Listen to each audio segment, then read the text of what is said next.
एक शांत और सुंदर गांव की सुबह थी। चारों तरफ हरियाली और खुशियों का माहौल था।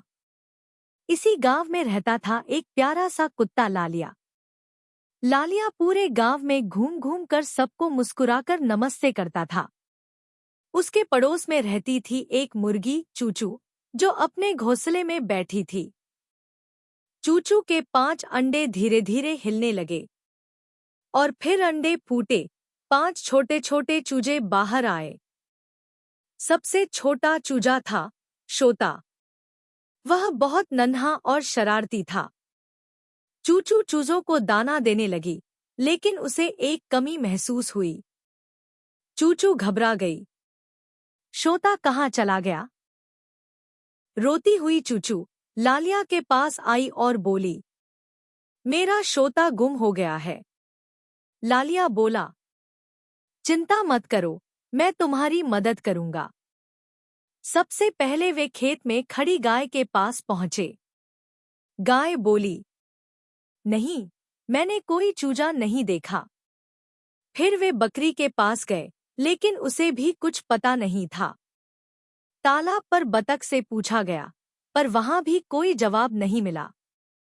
चूचू बहुत उदास हो गई, लेकिन लालिया बोला, हम हार नहीं मानेंगे।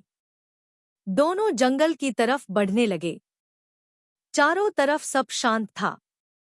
सिर्फ पत्तों की सरसराहट सुनाई दे रही थी। तभी लालिया के कानों में एक हल्की आवाज पड़ी, ची ची। ये तो शोता की आवाज है, कहकर दोनों तेजी से उस दिशा में दौड़े। एक झाड़ी के पास जाकर वे रुक गए। अंदर देखा तो शोता झाड़ी में फंसा हुआ था। लालिया ने धीरे धीरे कांटों को हटाना शुरू किया और आखिरकार शोता आजाद हो गया। चूचू खुशी से रो पड़ी और शोता को गले लगा लिया। शोता जैसे कह रहा था, माफ करना मम्मी, अब दूर नहीं जाऊंगा।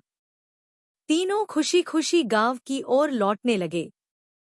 बाकी 4 चूजे दौड़कर शोता से मिलने आए। चूचू मुस्कुराई और लालिया को धन्यवाद दिया। और इस तरह दोस्ती और प्यार के साथ इस कहानी का मीठा अंत हुआ।